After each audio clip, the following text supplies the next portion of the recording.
It's time to add the binding to the Sippin on Sunshine quilt.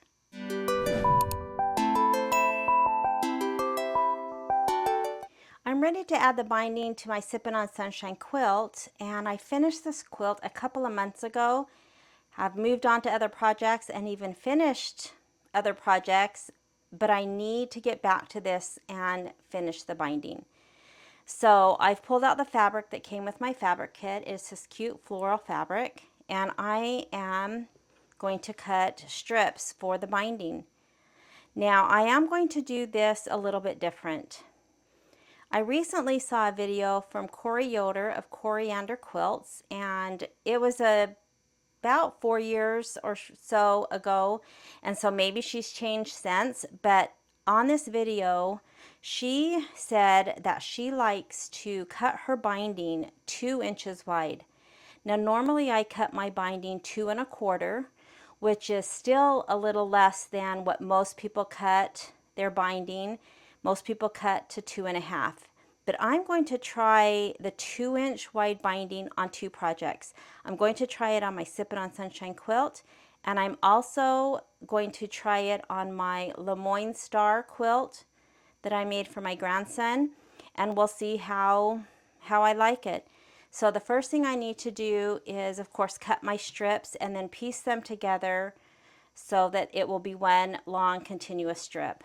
Now in my fabric kit I do have a width of fabric that is about 41 inches, 42 inches, and our quilt is just over 40 inches square. So the first thing I'm going to do is clean up this edge. This fabric has just been sitting in my box, and even though I haven't really used it or done anything with it, it still has a little bit of fraying. So I am going to clean up that edge and cut 4 2-inch strips, and we'll start binding this quilt.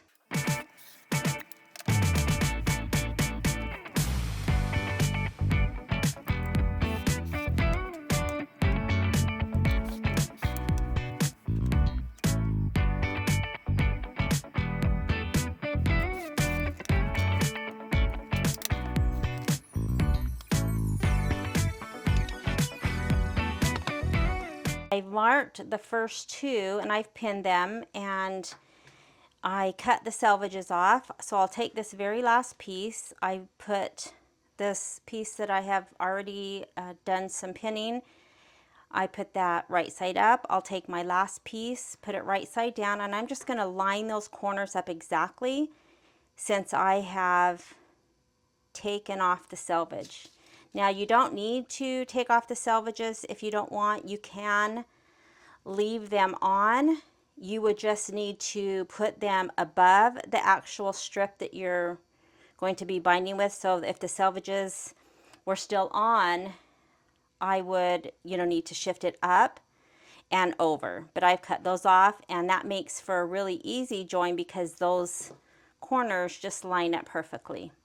Now you can take a ruler and draw a line from the corner of this top piece down to the corner of the bottom piece, and then stitch on that line, and then that will make the diagonal fold, and it will just become one piece. I don't draw my line. I have a seam guide on my machine right now with some projects that I'm doing, and so I'm just going to use that.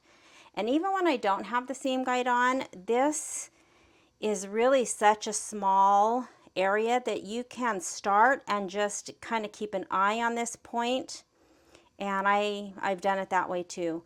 But what you can do if you don't want to draw the line but you want a guide to go off of is, if I lift this top piece up, I see my bottom corner, and that's what I'm aiming for, from this corner to this corner. And so if I just take the corner of that bottom piece, and I'm just going to mark, just kind of put a dot on this piece. Now I can take it to my machine and use my seam guide. I'll put my needle at this point, and then this little dot will be on the center of my seam guide, and I'll get a straight line. All right, let's go sew these strips together.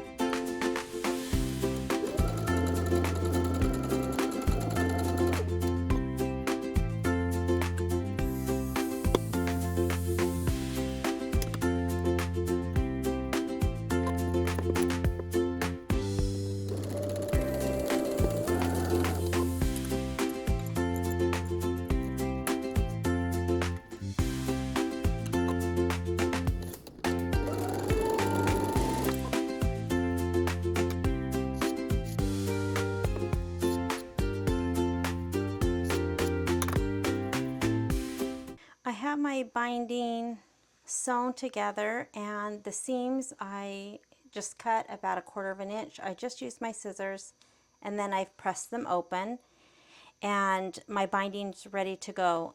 But before I can start putting the binding on, I am going to add some hangers to the back so that I can hang my quilt. Now, I did this exact same thing when I did my Lori Holt hometown quilt, and it worked out really well. It's the triangles, and it is a great alternative to ties. This is a pretty wide quilt. It's about 40 inches wide, and so I could tie several ties and probably have it stay straight. But I tried this with the Lori Holt quilt that was about the same size, about 40 inches. Hers was a little bit longer, but the width was the same, and this worked out really well. So what I do for these triangles is I need 4 triangles, and I cut 2 triangles 5 inches square and just pressed in half with right sides facing out.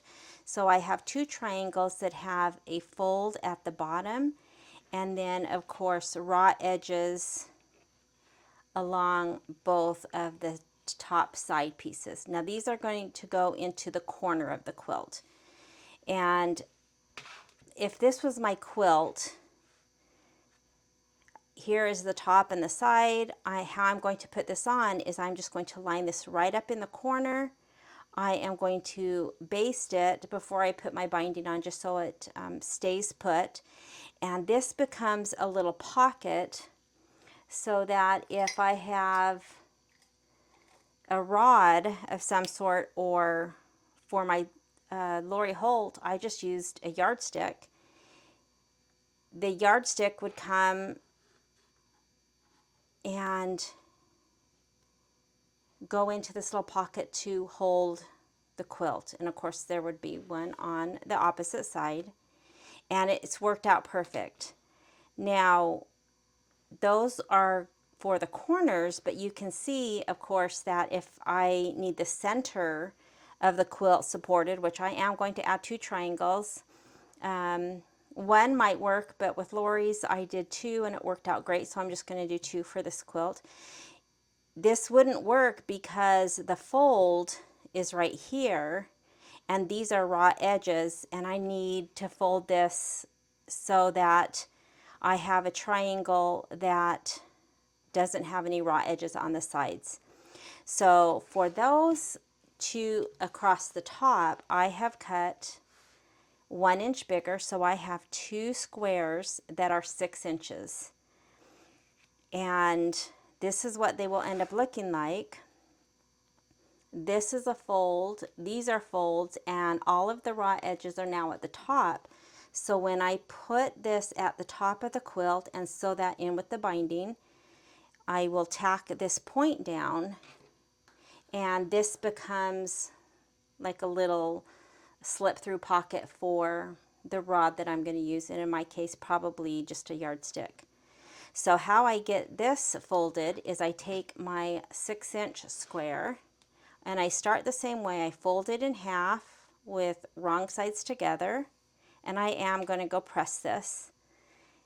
And now I need to fold the fold on top of itself. So here is the fold, and I'm just going to take this and line up that fold right along itself. So now I have a triangle. Let me get the one that's pressed, that has 1 solid fold on this side, and then where the folds meet, where I folded them together, I have 2 folds, but they are finished.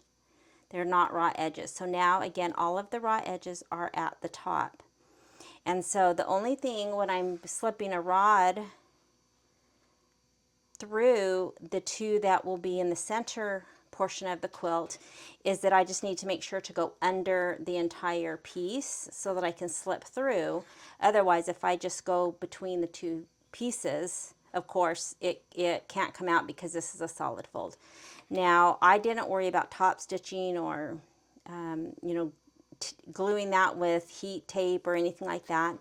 It's on the back of the quilt, and I know how to get my rod in. So that's how I'm going to fold these two for the center. So when I put this on my quilt, I'm going to have two, of course, in each corner, and then I'm going to space these. Of course, my quilt is much wider, and then I will have two in the center, and that will help support the entire quilt when I put my yardstick through.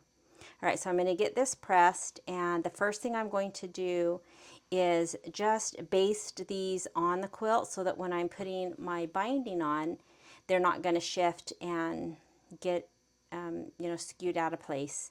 All right, so let me go get those basted on. Before I go baste these on, I want to show you what it looks like on the back. Now, they're hard to see because it's the same fabric. But you can see in this corner I have it just clipped, and I have the little pocket that it will become right here. Right here is that little triangle that has the two folded edges with the raw edges on top. And then of course this would need to be tacked down. But then again, the rod will go underneath that. And then I have the same thing on the other side. I have the second little triangle right here, and then the corner. And I just measured them, and you know, it's a little over 6 inches, maybe 6 1/4. I just spaced them so that they would be even. And so now I'm going to go just to baste maybe 1/8 of an inch, and I'll be ready to then stitch my binding.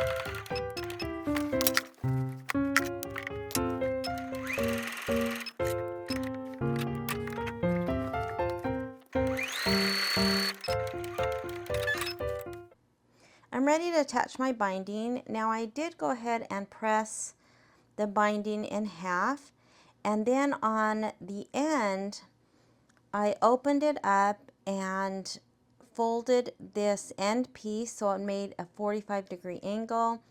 The side lines up with the top, and I creased it. You can see the press right there. So this is what the start of my strip looks like, and that is going to help the way that I will join the binding at the end. And so again, I just pressed that, and we're ready to go. Now I will go ahead and fold this in half. I'm going to leave a tail of about 8 or 10 inches. I don't measure, I just, you know, leave a good sized tail. I am starting really close to a corner. This is the bottom left side of my quilt. And I'm just going to line up raw edges. I have my 1/4 inch foot, and I am going to stitch until I am about 1/4 of an inch from the edge of my quilt, and then I will back stitch and cut my threads.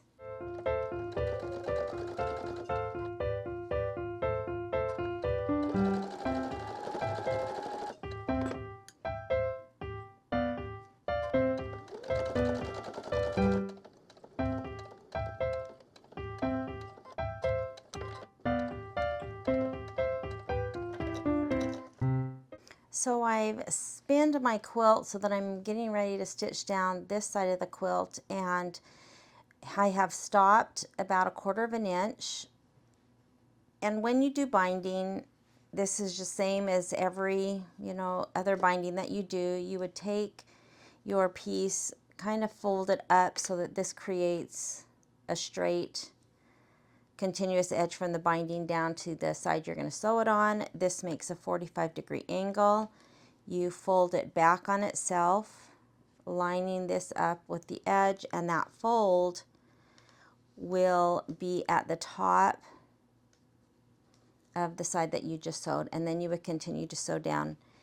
And you can do that. You don't have to flip it up as much. You can just take this, you know, a little bit, kind of hold this. Another easy way that I've been doing lately is when you're at this stage, if you just pick this up and kind of swing this around and pinch these together, you can see you want these lined up.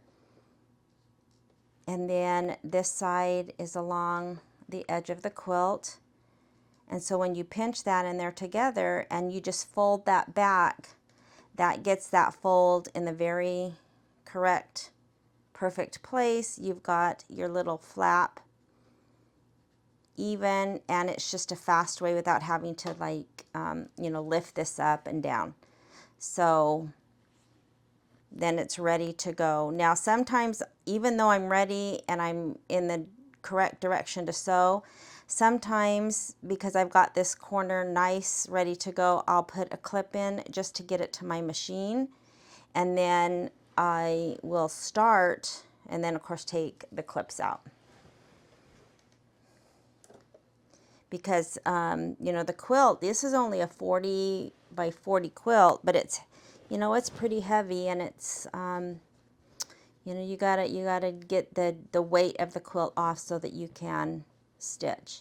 And then I'll just continue. I'm going to sew and go down to the next corner and do exactly the same thing.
So on the top and the corners, I just sew right over these little triangles that I've added, and they get caught into the binding.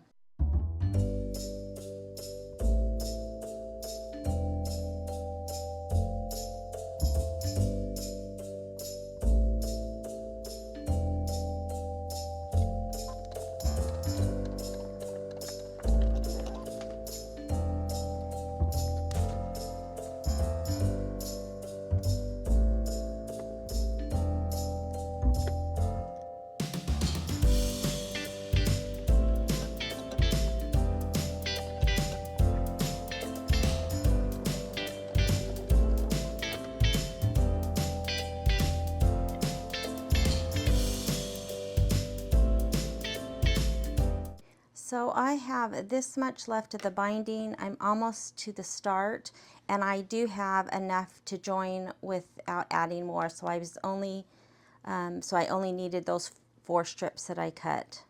So I'm going to go ahead and just tie off.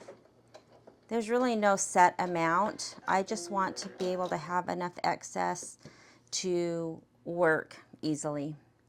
So I have a space that's about 12 inches, probably a little bit longer than I really need to join these.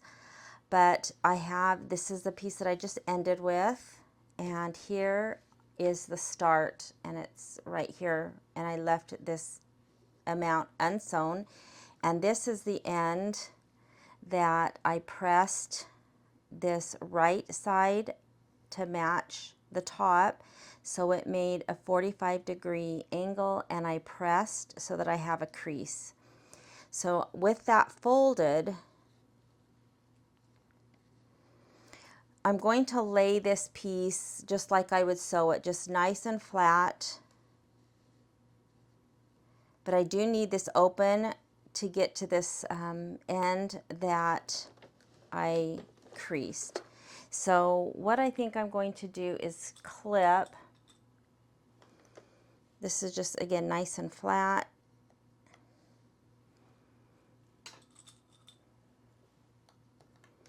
And I have this piece angled. And this is the piece that I just ended, and I'm going to also lay that flat like I would if I sew. And I am going to fold this back on itself to make a fold.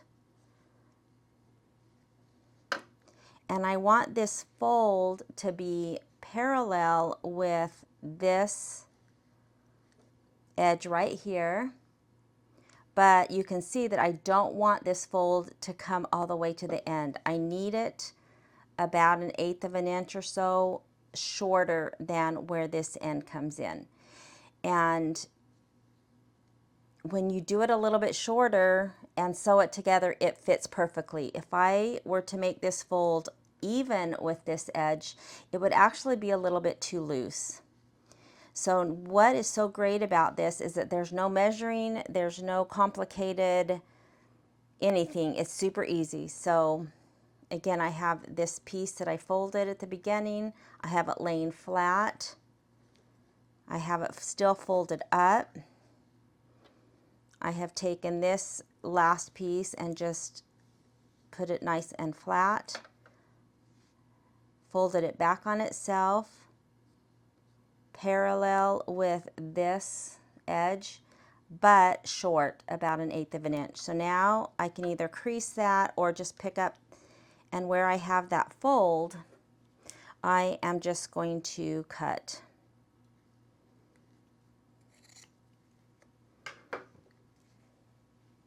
So now what I want to do is I want to line this cut edge up with this edge. So it was folded and now it's cut off. So I can just open this up, and now I have these two corners, and I can just place those corners together. Now I want these to line up exactly. I don't want this moved back like I cut it. I want this corner to line up exactly.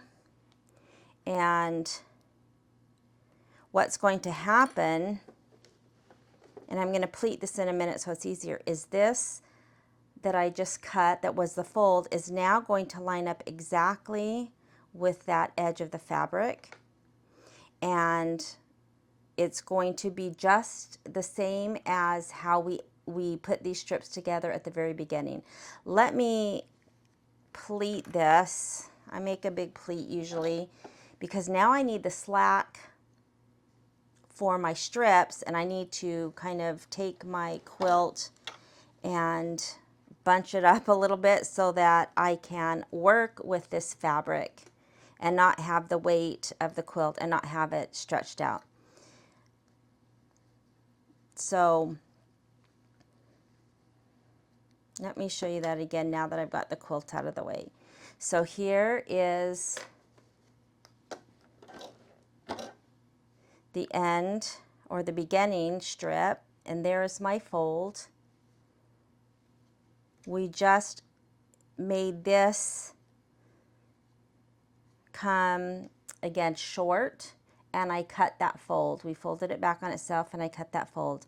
Now I need to open this up, and these two corners are going to meet, and these left hand side edges are going to meet, and the top will meet. So it's that corner, just like when you're sewing binding strips together. that's exactly what we're doing. It's just a super easy way with no fancy measuring or anything. So now that I have this, I can flip it over, and now you can see this is that line that I pressed in when I pressed this corner up. That's now becomes the stitching line. So it's just like doing our corners where you sew corner from the corner of this top piece to the corner of the bottom piece. It's exactly the same, but that crease now is our stitching line. So let me get this set up. I'll show you a close-up and how it's exactly the same.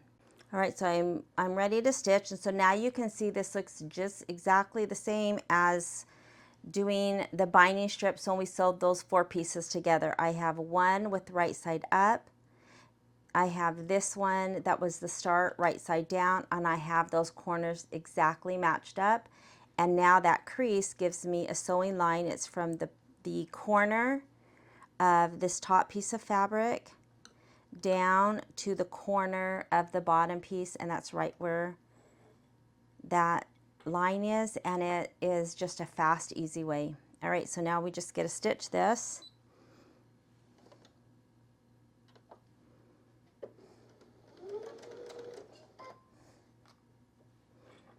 And I don't have my seam guide, but I don't need it now because I have this fold, and I can always hold my awl at the point, so that kind of keeps me in line with the needle.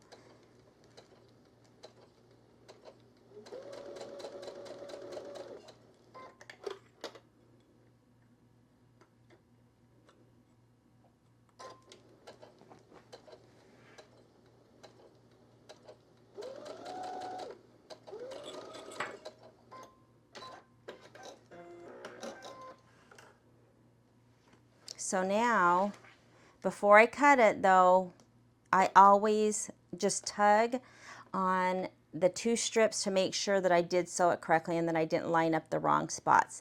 But if I tug, you can see that is exactly the same thing we did. It was just a really unique way to put these ends together. So now that I know that I'm not twisted and I'm good, I'm just going to cut about 1/4 inch. Now you could take this and press this. When I only have a foot left to sew, I never take it and press it. I will just press it open with my finger because I just always want to get the binding done. But I do press it so that when I fold this, it's just like the others, and it spreads that bulk out. So now I can just fold these,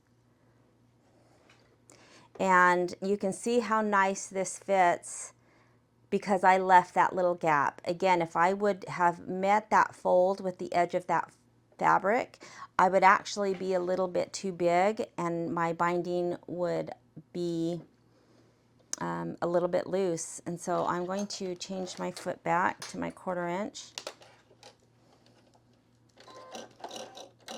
Anyways, that is a super fast, easy way to join binding without all the complicated measuring that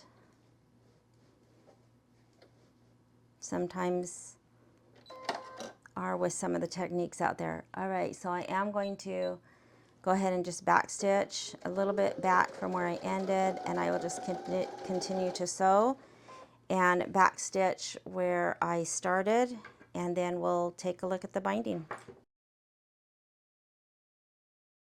So I've got the binding all sewn on, and I am going to go press on the back so that I can get this binding to go towards the outside of the quilt. So I'll just go ahead and press all around at this seam. To do the top stitching, I am using my stitch in the ditch foot. It's that foot that has the guide right down the center. And I need to move my needle to the right because if I stitch with it in the center position, it would stitch just to the left of the fold because it's a stitch in the ditch foot, and I need it, of course, to be over a little bit to catch the binding. So I need to go into my settings and make a change. Right now, this button is for the speed of my machine, either slow, medium, or fast. And if I change that setting, this then becomes a button to move my needle to the left or to the right. So I will select this little paper notepad looking thing on my machine. I'm stitching on a Babylock Soprano, and I'm just going to go down until I get to width control. It's off, and that again is because now with width control, which means the width of the needle, or how far it moves left to right, again is for the speed. So I will turn that on, and now when I move this to the right, it's going to move my needle. So right now, again, here's that guide with the needle in the center position. It would stitch right here like you would stitch in the ditch. So I'm going to use that button and move it just a little notch at a time until it looks good.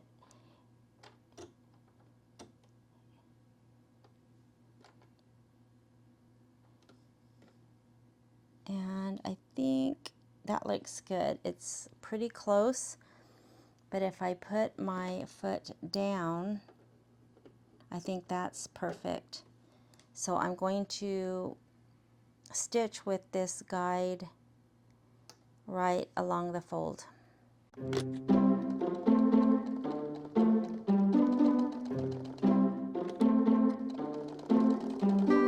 When I come up to the corner, I will continue to lay this piece that I'm stitching flat and have it come straight down, and then use a stiletto to kind of hold that, and then fold this up. And sometimes it works better this way. Sometimes I have to lift this piece, fold this down, and then fold this on top. So if I try it this way and I feel like the corner isn't laying like it should be, then I will try it the other way.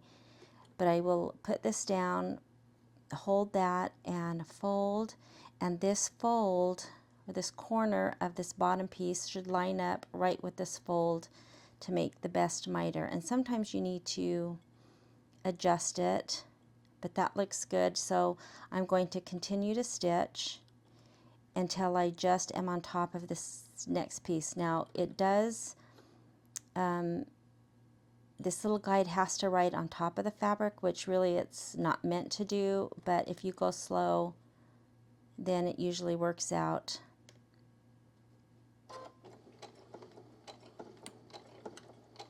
And sometimes I will have to stop and then tuck that under.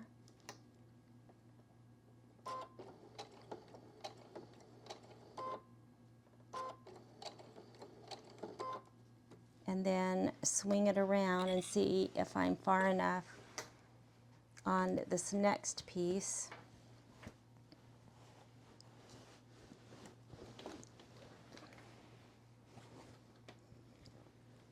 And I should line up right with that, and that looks pretty good. And then I will just continue.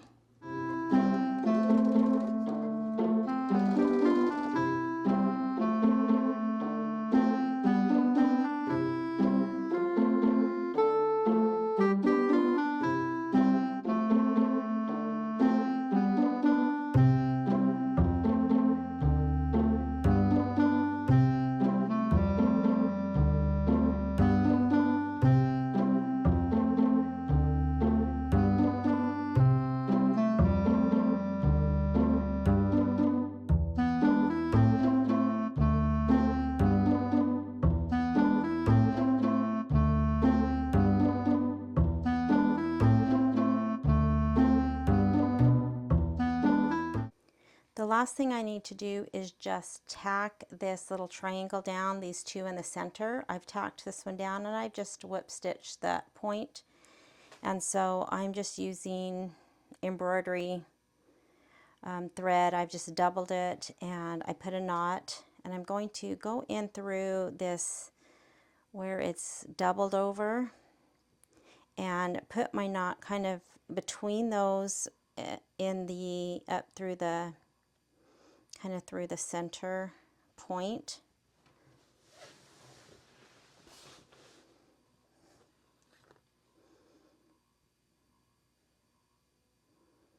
Just to hide that knot.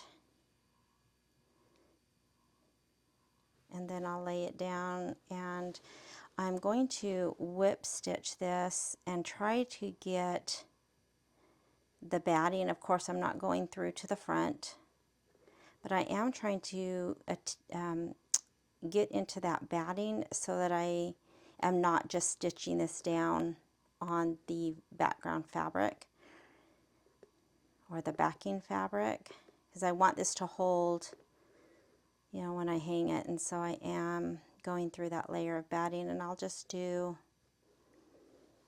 I don't know, 5 or 6 times kind of over that point.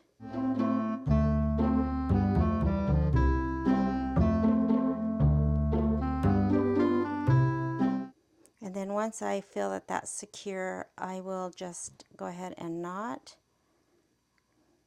get a loop, and then put that through the loop. I'm going to do that twice.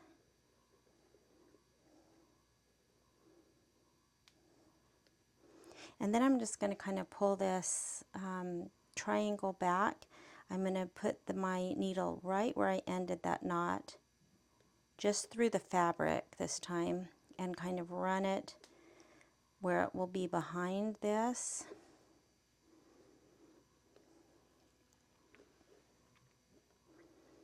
And then I can just cut it, and it will, you know, just go inside the quilt.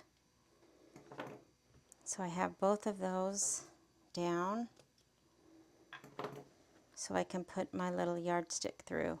But here is the binding. Now I can work on my binding.